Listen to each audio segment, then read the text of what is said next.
Hello అందరికీ welcome back to my channel. అందరూ ఎలా ఉన్నారు? నేనైతే చాలా బాగున్నాను. మీరందరూ కూడా బాగుండాలని కోరుకుంటున్నా. ఈ వీడియో అయితే దీపావళి రోజు మార్నింగ్ నేను చేసినటువంటి వ్లాగ్ అనమాట.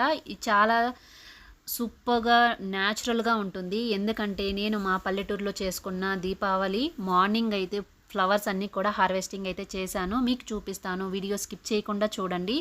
ఎందుకంటే మాది ఇల్లు అనేది చాలా చిన్నది, కాకపోతే చుట్టూరా చెట్లు అయితే చాలా అంటే చాలా ఎక్కువ ఉంటాయి. అసలు ఇల్లే కనపడదన్నమాట. ఆ విధంగా చుట్టూరా చెట్లు అయితే ఉంటాయి. మీరు కూడా చూస్తే చివరి వరకు చూడండి, అప్పుడే మీకు కూడా అర్థమవుతుంది అసలు ఇది ఇల్లా లేకపోతే అడవా అనిపిస్తుంది. నాకైతే ఊరికి వెళ్తే అలాగే అనిపిస్తుంది అనమాట. ఎందుకంటే మా పల్లెటూరులో మా ఇంట్లో ఎవరూ ఉండరు. మేము వెళ్ళినప్పుడు మాత్రమే మేము స్టే చేస్తాము. దానికోసమే ఎప్పుడో 30 years బ్యాక్ కట్టిన ఇంటినైతే మేము కొద్దిగా రీమోడలింగ్ అయితే చేయించామన్నమాట. ఎందుకంటే 30 years బ్యాక్ కాబట్టి కొద్దిగా ఓల్డ్గా ఉంది. దానికి తోడు ఎవరు స్టే చేయరు ఇక్కడ, దానివల్ల అది పాడైపోయింది.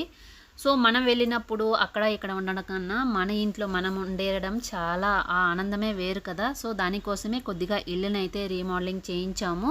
మేము వెళ్ళినప్పుడు అంతా ఇక్కడే స్టే చేస్తామన్నమాట. కాకపోతే ఇది అసలు ఇల్లే కనిపించనంత ఇదిగా ఉంటుంది. చుట్టూ చెట్లు అయితే ఎక్కువగా నాటేసామన్నమాట. దగ్గరగా ప్లేస్ చాలా తక్కువ ఉండడం వల్ల దగ్గరగా నాటేసాము. దానివల్ల ప్లేస్ అనేది అస్సలు కనిపించదు. ఎక్కడ చూసినా చెట్లే ఉంటాయి. ఫ్లవర్స్, మనీ ప్లాంట్లు, ఫ్రూట్స్ ప్లాంట్స్, ఇలా ఏవేవో చెట్లు అయితే నాటేసామన్నమాట. మాకే తెలియనంతగా నాటేసాము. చెట్లు అయితే వెళ్ళినప్పుడల్లా మేము ఈ కటింగ్ చేస్తూనే ఉంటాము. కాకపోతే మేము మళ్ళీ 3-4 monthsకి వచ్చేసరికి అవి మళ్ళీ రీగ్రోత్ అయిపోయి ఫుల్ అడవిలాగా అయిపోతుందన్నమాట. సో ఏం చేయలేము. భూమిలో నాటామనుకోండి, చెట్ల గ్రోత్ అనేది చాలా అంటే చాలా ఎక్కువగా ఉంటుంది. కంపేర్ చేస్తే పాట్స్లో అయితే చాలా తక్కువగా ఉంటుంది కదా. సో బెంగళూరులో కూడా నా దగ్గర ఆల్మోస్ట్ 70 to 80 plants అయితే ఉన్నాయి. అవన్నీ కూడా పాట్లోనే పెడతాను కాబట్టి నాకు అంత ఎక్కువగా ఉన్నాయి అనిపించదు. ఇక్కడ మరీ అన్ని ప్లాంట్స్ అయితే లేవు. కాకపోతే ఇవి పెద్ద పెద్ద మాండ్లాగా అయిపోయినాయి అన్నమాట.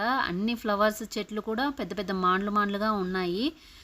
అసలు నాకైతే ఊరికి వెళ్తే బరీ ఈ ప్లాంట్స్ని కటింగ్ చేయడం, ఎంతసేపు వాటిని క్లీన్ చేసుకోవడం, ఇదే పని సరిపోతుంది.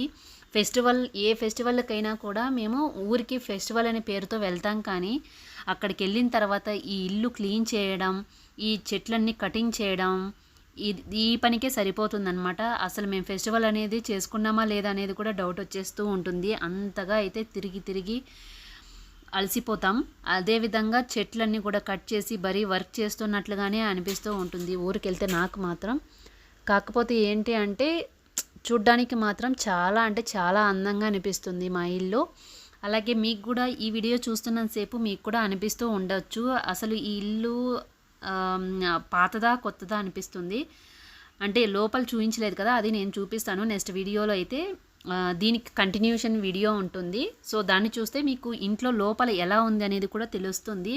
అసలు పాతదిలాగే అనిపించదు. చాలా అంటే చాలా కొత్తగా న్యూగా కట్టిన ఇల్లు అన్నట్లు అనిపిస్తూ ఉంటుంది. చూసారా, ఇక్కడ ఫ్లవర్స్ అయితే పింక్ కలర్లో పెద్దగా భలే ఉన్నాయి కదా. ఈ చెట్టు అయితే ప్రతిసారి వెళ్ళిన ప్రతి మంత్ మేము కట్ చేస్తూనే ఉంటాము. కాకపోతే ఏంటంటే ఇది గ్రోత్ అనేది చాలా అంటే చాలా ఎక్కువగా ఉంది. దానివల్ల ఫ్లవర్స్ కూడా కట్ చేసినప్పుడల్లా మోస్లు వస్తూ ఉంటాయి కదా, వాటిలో నుంచి ఫ్లవర్స్ అయితే 3 to 4 ఫ్లవర్స్ అయితే ఒక కొమ్మకైతే వచ్చేస్తున్నాయి. దానివల్ల ఎక్కువగా అనిపిస్తూ ఉంటుంది. ఇక్కడ తమలపాకు చెట్టు అయితే చూసారా, అసలు గోడంతా మొత్తం తమలపాకు చెట్టే ఉంటుంది. ఇక్కడ కింద నుంచి పైన రేకులు ఉన్నాయి కదా, దాని పైకి వరకు అయితే ఈ తమలపాకు చెట్టు మొత్తం కూడా వెళ్ళిపోయిందనమాట.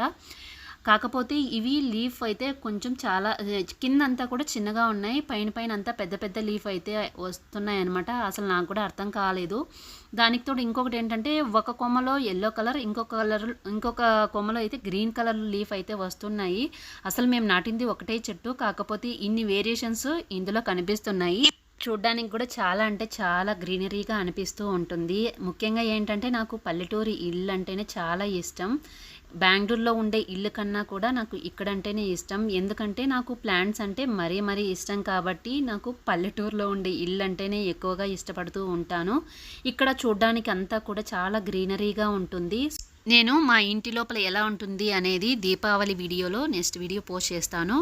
మీకు మా అడవి నచ్చిందా? నచ్చితే ప్లీజ్ లైక్ చేయండి. మీ అభిప్రాయాన్ని కామెంట్ సెక్షన్లో తెలియజేయండి. ఇప్పుడు మీకోసం ఒక మంచి మనసు పలికే మాట.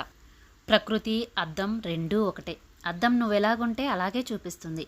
ప్రకృతి నువ్వు దాన్నెంత కాపాడితే అది నిన్నంతలా కాపాడుతుంది. ఈ విషయాన్ని ప్రతి ఒక్కరూ గుర్తుపెట్టుకోండి. చెట్లను నాటండి. అలాగే ఆ అందాన్ని కూడా ఆస్వాదించండి.